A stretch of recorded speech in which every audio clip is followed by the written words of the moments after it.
Well, after a push to go green, the North Kansas City School District is reaping the benefits this winter. Not the Grim Reaper, although I feel like it this morning.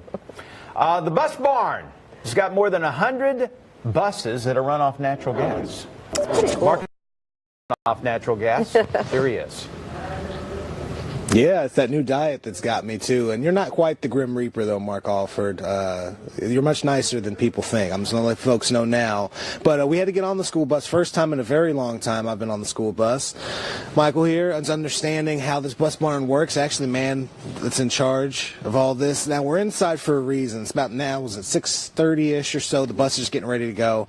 It was a much different scene 2015 and leading up to then as it is now. What was it like when all those buses had their engines on and were warming up in the wintertime? Yeah, absolutely. We had about 120 buses on this lot.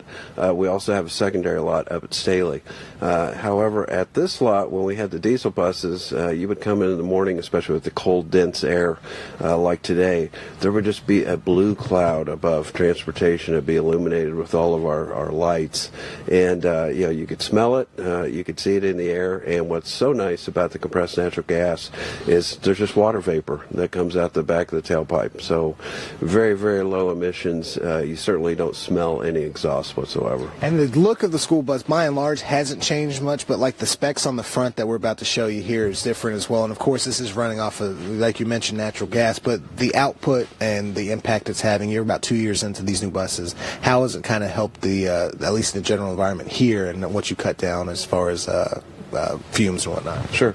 Certainly the emissions are much, much less. One of the added benefits is that we actually get better mileage with compressed natural gas. The compressed natural gas gallon equivalent compared to a gallon of diesel, we're getting a little bit over 9 miles a gallon compared to about 5.6 with diesel. And then big picture, everyone, when it comes to new buses and whatnot, how is it saving on money for the district? Well, we're able to take that cost savings for fuel. We pay about a third less than, we're paying about a third of our costs compressed natural gas compared to 2/3 more for diesel.